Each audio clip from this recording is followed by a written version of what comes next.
আপনাকে আর কয়টা লুচি দেবো বাবা? পাত যে খালি হয়ে গেল। না বৌমা, লুচি লাগবে না।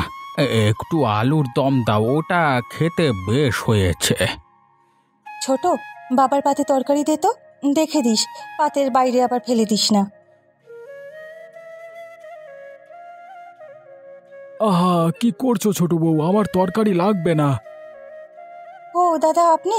আমি ভাবলাম শ্বশুর মশাই এ ধারটায় বসেছে। দেখো দেখি, ওর পাতটা তরকারি দিয়ে ভাসিয়ে ফেললো। এত সব তরকারি খাবে কিভাবে? থাক বৌদি, ওকে কিছু বলো না, ও তো দেখতে পাইনি। বলবো না মানে? রোজ রোজ এক কাজ করলে কারোর ভালো লাগে?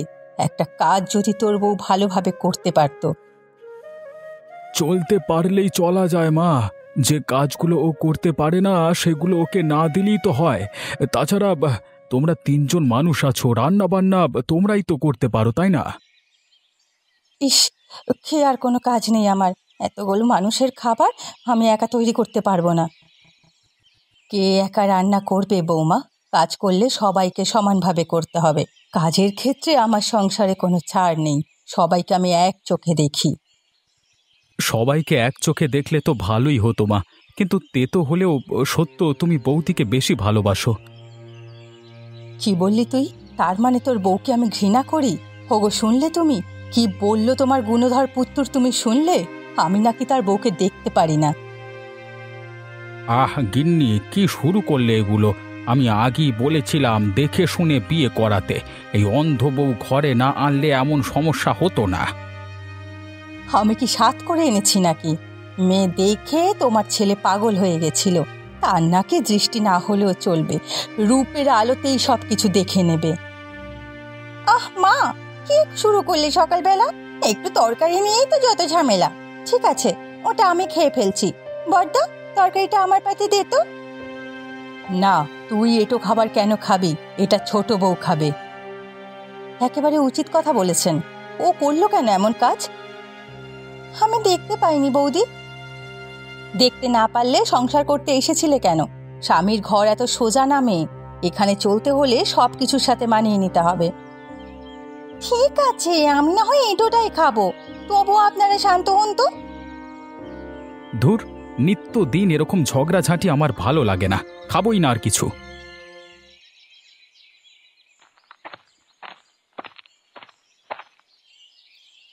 হ্যাঁ মা, একটু জিরোবো যে সেই উপায়টিও নেই। সব কাজ আমাকে আর আপনাকেই করতে হয়। ননিবালা তো কুটোটিও ধরে দেখে না। আর ছোট বউয়ের কথা কি বলবো, একটা কাজ দিলে আরো দুটো কাজ বাড়িয়ে দেয়। ওর কথা আর বলো না বৌমা। আমার ছেলেটার ঘাড়ে যে কি এক জিনিস খুঁজলো।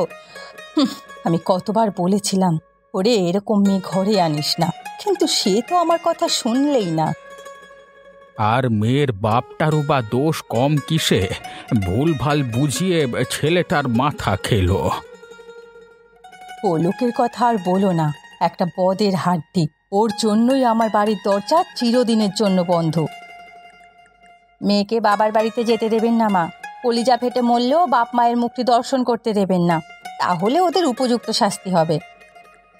মুখ দেখবে কি করে? চোখ থাকলে তো দেখবে। তা যা বলেছেন মা, চোখের আলোই তো নেই, বাপের বাড়ি গিয়ে লাভ কি? ইয়ে গিন্নি, আমাকে একটু জল দেবে? মিনসের কথা শোনো। কেবল একটু বসেছি, অমনি তার জলের তেষ্টা পেয়েছে বলে আমাকে কি একটু বিশ্রাম করতে দেখলে তোমার গা জ্বলে যায়? থাক থাক থাক, তোমার কাছে জল চেয়ে আমার ভারী অন্যায় হয়ে গেছে। আমি নিজেই জল খেয়ে আসছি গো। আপনি বুড়ো মানুষ, শুধু শুধু কষ্ট করতে যাবেন কেন? আপনি বসুন বাবা, আমি ছোট বউকে বলছি। ছোট বউ, ও ছোট বউ, একটু জল নিয়ে এসো তো। ওকে বলেছি বাবা, ও আনবে। ওর আশায় বসে থাকলেই হলো আর কি। সে কখন জল আনবে আর কখন উনি খাবেন, তার চেয়ে আমিই যাচ্ছি। আহ মা, আপনি বসুন, ওকে আনতে দিন না। সব কাজ নিজে করলে হবে? কই গো গিন্নি, জলটা তো এখনো পেলাম না। এক ঘটি জল আনতে যদি বেলা দুপুর হয়ে যায় তাহলে কিভাবে চলবে বলো তো? কানিটা জলের ঘটি খুঁজে পেলে তবে তো আনবে। মা, আমি নিয়ে এসেছি, গ্লাসটা খুঁজে পাচ্ছিলাম না, তাই দেরি হয়ে গেল। খুঁজে পাবে কি করে? ওটা আমি তাকের ওপরে রেখেছি। কতবার বলেছি ওখানে দেখবে, সে কথা মনে থাকলে তো। ওখানে পাইনি দিদি, কেউ হয়তো সরিয়ে রেখেছে। তা দূরে দাঁড়িয়ে গল্পই করবে নাকি জলটা দেবে? ওটা তোমার শ্বশুর মশাইকে দাও। ও মা গো, আমার পাটা ভেঙে গেল গো মা। আরে আরে, এ কি করলে বৌমা? জলটা ফেলে দিলে? আমি ইচ্ছে করে করিনি মা, হোঁচট খাওয়ায় পড়ে গেছি। একটু সচেতন হয়ে চলাফেরা করলে কি হয়? কতবার বলি দেখে চলবে, দেখে চলবে। না, আমার কথা শুনলে তো। চলবে কি করে? দেখতে পারলে তো চলবে। কি আর ককাজে ঢেকে এনেছি রে বাবা, একটা কাজও যদি ঠিক মতো করতে পারতো। দাঁড়াও, আমাকেই যেতে হবে জলটা আনতে। আর মিনসেরও কোনো হুঁশ জ্ঞান নেই, নিজে একটা জিনিস নিয়ে খাবে তা না, আমাকেই মুখে তুলে দিতে হবে। আর জল লাগবে না গিন্নি, যে বচন দিয়েছো তাতেই প্রাণ ঠান্ডা হয়ে গেছে। তুমি আর এখানে দাঁড়িয়ে রইলে কেন? মহাকর্ম তো করেছো, তখন যাও ঘরে বসে স্বামীকে সব শোনাও। মা বৌদি আমাকে এই বলেছে, সেই বলেছে। অপমান তো আর কম হতে হলো না তোমাকে নিয়ে।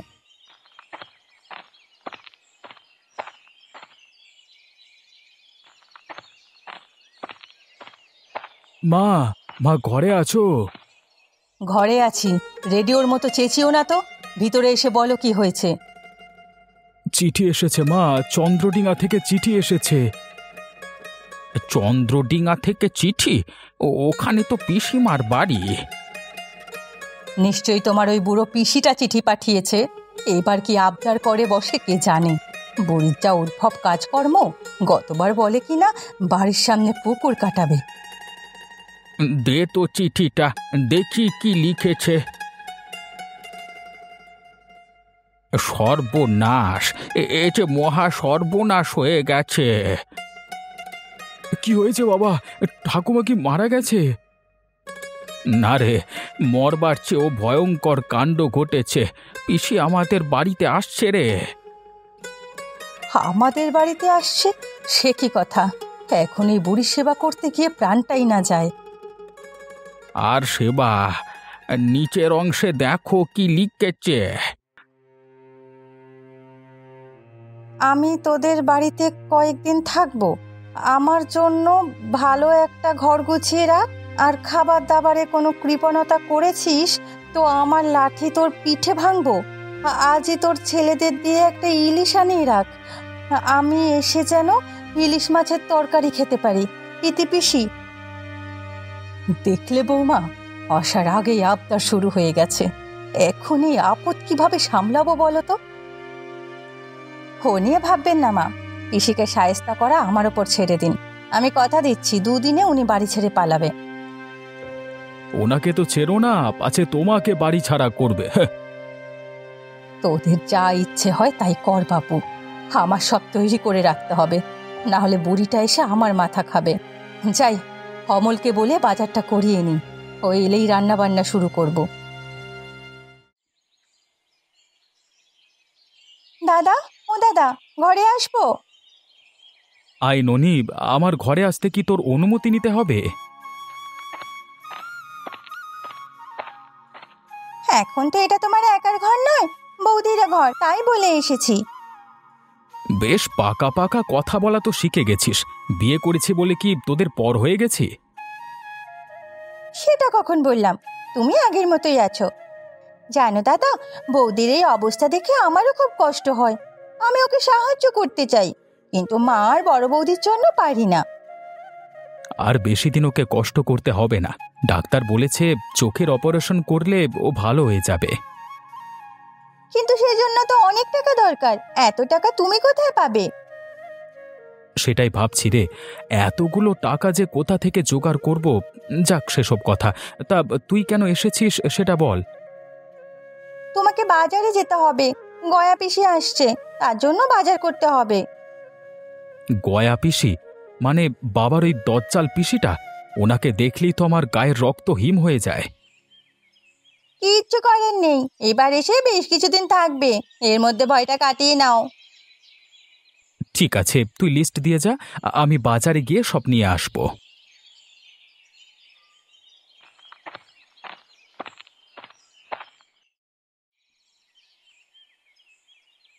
কোথায় গেলে সবাই? সকাল তো হয়ে এলো। আজকে পিসি আসবার কথা, ওনাকে স্টেশন থেকে নিয়ে আসতে হবে। স্টেশনে যাওয়ার কি দরকার? এতদূর যখন এসেছে এই পথটাও চিনে আসতে পারবে। না না গিন্নি, ওনাকে একা ছাড়া ঠিক হবে না। কোথায় হারিয়ে যাবে কে জানে। বিমল, বিমল একটু স্টেশনে যা তো বাবা।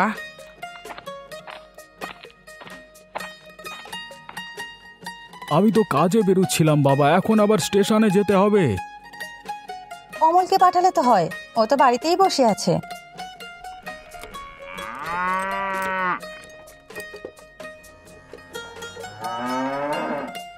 আর যেতে হবে না, ওই দেখো পিসি চলে এসেছে। আরে গরুর গাড়িতে তো পিসিকেই দেখা যাচ্ছে। এসো পিসি এসো, আমি তোমার অপেক্ষাই করছিলাম।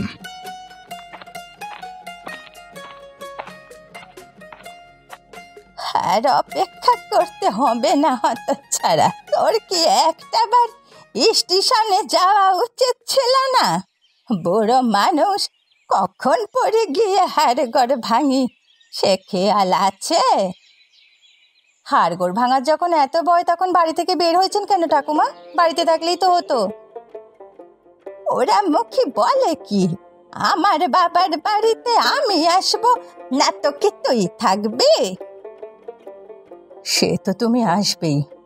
বৌমা তোমার অসুবিধার কথা বলল, তাই এই মেয়েটাকে, ওকে তো ঠিক চিনতে পারলাম না। ও বাতাসি, আমার দেখাশোনা করে, ওকে নিয়েই তো চলাফেরা করি। তা ঠাকুমা বাইরে দাঁড়িয়ে থাকবে নাকি ভেতরে আসবে? এত দূর পথ পরিশ্রম করে এসেছো, বিশ্রাম নাও বসে। তা তোকে বলতে হবে না হতচ্ছাড়া, এত দূর যখন এসেছি ঘরেও যেতে পারবো। শোন বাতাসি, তুই ওপরে যা, গিয়ে দেখ কোন ঘরটা সবচেয়ে বেশি আরামদায়ক, আমি সেই ঘরেই থাকবো।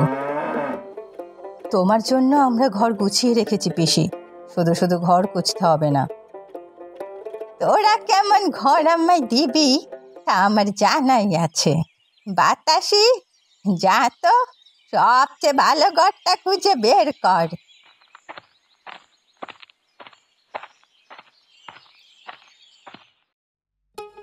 শুনলাম ছেলে বিয়ে করিয়েছিস, তা কেমন হলো বিয়ের অনুষ্ঠান?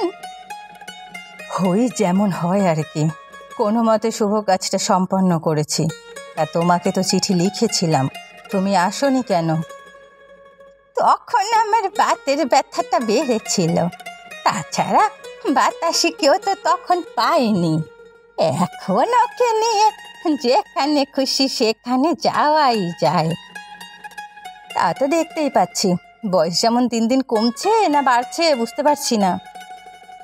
শোনবো, বয়স যতই হোক এখনো 3 জন মানুষের শক্তি আছে শরীরে, তোদের মতো কুড়িতেই বুড়ি হয়ে যায়নি। তুমি চুপ করো না বৌমা, ওনার সাথে কথা বলে পারবে না, দেখছই তো কিভাবে মুখ চলছে। শুধু মুখ নয়, লাঠিও চলে সমান তালে। তা তোর ছোট বউটি কোথায়? ওকে দেখছি না তো। ও ঘরেই আছে, দাঁড়াও ডাকিয়ে আসছি। ননিবালা, তো ছোট বৌদিকে গিয়ে বল এদিকে আসতে, আর সাবধান করে দিস কোনো কিছু যাতে টের না পায়। ঠিক আছে মা, যাচ্ছি। তুমি বসো পিসি, বৌমা এক্ষুনি আসবে। তা বসছি, কিন্তু আমার বাতাসিটা গেল কোথায়? কখন থেকে ওকে দেখছি না। বাতাসি, ও বাতাসি, বলি গেলি কোথায় পোড়ামুখী?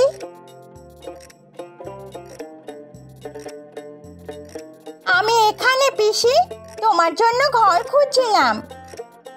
তা কিছু পেলি? হ্যাঁ, একটা ঘর পেয়েছি, ঠান্ডা আছে খুব, সব সময় আলো বাতাস পাবে। সব সময় আলো বাতাস থাকে? এটা কোন ঘর? ও ওই যে দোতলা দক্ষিণ দিকের ঘরটা। সে কি গো, ওই ঘরটি তো আমার। অদিনের জন্য আমাকে তোর ঘরটা দিয়ে দেব, আমি চলে গেলে আবার উঠে যাস। না না, আমি কাউকে ঘর দেব না। মা, আপনি কিছু বলুন। আমি আর কি বলবো বৌমা, পিসি যখন বলছে ঘরটা দিয়ে দাও। বেশ, আমি তবে আমার জিনিসপত্র নিয়ে অন্য ঘরে চলে যাচ্ছি। কোথায় বউ? বউ কোথায়? এখনো এলো না যে? হয়তো আসছে। এসো বৌমা, ইনি তোমার দিদি শাশুড়ি, ওনাকে প্রণাম করো। প্রণাম করতে হবে না, আমার পাশে এসে বসো তো, দেখি কেমন রূপবতী মেয়ে বিয়ে করেছে। এই রে, এক্ষুনি পিসি সব জেনে যাবে, আর তার মুখে কোনো খবর থাকে না। সব আত্মীয় স্বজনকে বলে বেড়াবে বউ অন্ধ। বাহ, দেখতে শুনতে তো ভালোই লাগছে। চুলও বেশ লম্বা দেখছি। তাকে বলে রূপী আছে না গুণও আছে? কাজকর্ম কিছু কিছু পারি, তবে শিখিয়ে দিলে করতে পারবো। রান্না বান্না পারো? মায়ের কাছ থেকে সব শিখেছি। বেশ, তবে দেখবো কেমন রান্না করতে পারিস তুই। বউ, ইলিশ মাছ আনিয়ে রেখেছিস তো? হ্যাঁ, সে তো সকালে অমল গিয়ে নিয়ে এসেছে। তাহলে আর ছোট বউ ইলিশ রান্না করে খাওয়াবে আমাকে। খাওয়ার পর বুঝবো কেমন রান্না করতে পারিস তুই।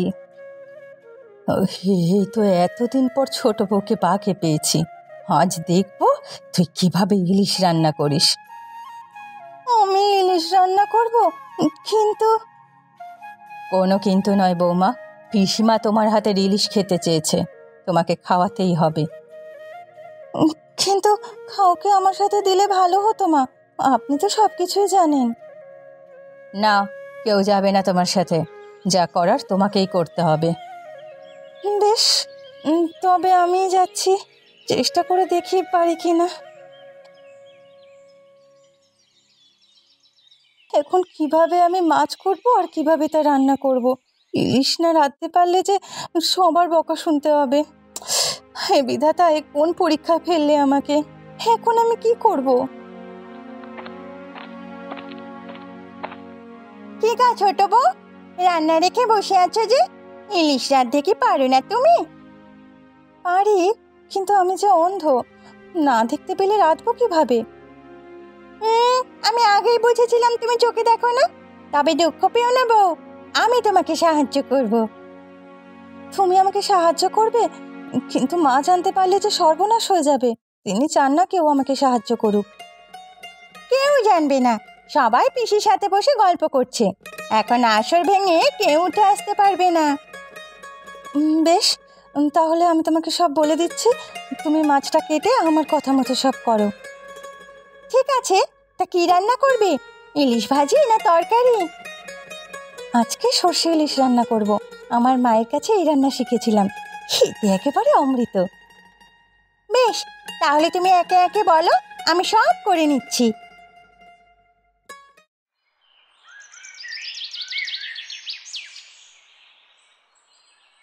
কে গো বৌমা, অনেকক্ষণ ধরে তো কাটাকুটি করলে, তা ইলিশ রান্না কি হলো? রান্না শেষ মা, আপনারা খেতে বসুন। বা বাবা, এরই মধ্যে রান্না করে ফেলেছো, তোমার গুণ আছে দেখছি। কেমন রান্না করেছে তা খেলেই বুঝতে পারবেন বাবা, হয়তো মাসের আজগুলোও ভালোভাবে ফেলেনি। কই দেখি, কেমন তরকারি রান্না করেছো তুমি?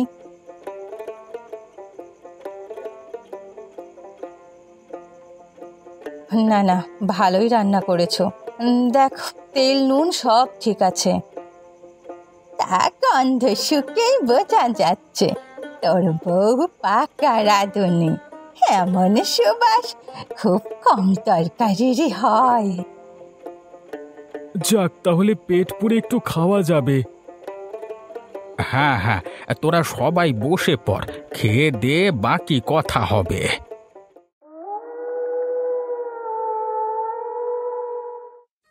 যাক, অনেক দিন পর একটা ভালো খাবার খেলাম। মনে থাকবে না, ছোটবেলা ঠাকুমায়ের হাতের ইলিশ খেয়ে গলায় কাঁটা লেগেছিল, তারপর সে কি কাণ্ড। সে ইলিশের স্বাদ নিলাম, মনটা একেবারে ভরে গেল রে। হ্যাঁ পিসি, ছোট বউয়ের হাতের রান্না এতদিন খাইনি, আজ খেয়ে বুঝলাম ও পাকা রাঁধুনি। একটু সাহায্য করলেই মজার মজার খাবার খাওয়াতে পারবে। তা বউ, তুই খেয়েছিস তো? তোকে তো আমাদের সাথে খেতে দেখিনি। না পিসি, আমি পরে খাবো। কেন লামে, আমাদের সামনে খেতে কি লজ্জা? কোনো লজ্জা নেই পিসিমা, আমি এখন খেতে পারবো না। খাবে কি করে? ও যে চোখে দেখে না। এই কথাটা এতক্ষণ পরে বলছিস? তোরা ভেবেছিস এই বুড়িকে ফাঁকি দিবি? কিন্তু আমি আগে থেকেই সব জানি। তুমি আগে থেকে সব জানতে? সেজন্যই তো বাতাসিকে পাঠিয়েছিলাম ছোট বউকে সাহায্য করতে। তাহলে তো নতুন করে কিছু বলার নেই ঠাকুমা। আমার স্ত্রী অন্ধ, একটা দুর্ঘটনায় ও দৃষ্টিশক্তি হারিয়ে ফেলেছে। তা চিকিৎসা করছিস না কেন? শুনেছি ভালো ডাক্তার দেখালে দৃষ্টিশক্তি ফিরে আসে। সে টাকা কোথায় পাবো? তুমি তো আমার অবস্থা জানো ঠাকুমা, ছোট একটা চাকরি করি, যা পাই তাই দিয়ে কোনোভাবে চলছি। তুই চিন্তা করিস না বাচ্চা, তোর বউয়ের চিকিৎসার টাকা আমি দেব। তুমি দেবে? এ যে অনেক টাকার কারবার। সব টাকা আমি দেব। এমন একটা লক্ষ্মী মেয়ে অন্ধ হয়ে ঘরের কোণে চোখের জল ফেলবে, তা তো আমি হতে দেব না। আমি তোদের ঘটনা সব জানিব। তোরা মেয়েটাকে একদিনের জন্যেও শান্তি দিসনি। তা তুমি ঠিকই বলেছ পিসি, আমরা ছোট বৌমায়ের সাথে খুব একটা ভালো ব্যবহার করিনি। ওরে, মানুষ ইচ্ছে করে অন্ধ হয় না, সব বিধাতার ইচ্ছেতে হয়। তার জন্য কাউকে কষ্ট দিলে তাকেও শাস্তি পেতে হয়। আমাদের অন্যায় হয়ে গেছে পিসি, আমরা আর ছোট বউয়ের সাথে খারাপ ব্যবহার করব না, তাকে মেয়ের মতোই রাখবো। কেবল ছোট বউ না, দুই বউকেই সমান চোখে দেখতে হবে, তাহলেই কেবল শাশুড়ি না, বউদের মায়ের জায়গা নিতে পারবি। আপনি আজ আমাদের চোখ খুলে দিয়েছেন ঠাকুমা। আমরা এতদিন অন্ধ হয়ে ছোট বউয়ের সাথে খারাপ ব্যবহার করেছি, কিন্তু আর না, আজ থেকে আমরা সবাই মিলেমিশে থাকবো। যাক, অবশেষে একটা ইলিশ মাছ খেয়ে সবার একতা ফিরে এলো। আজকে থেকে সংসারে শান্তি বিরাজ করবে। ওটা কেবল ইলিশের গুণ নয় অমল, ছোট বউয়ের রান্নার গুণও অস্বীকার করা যায় না।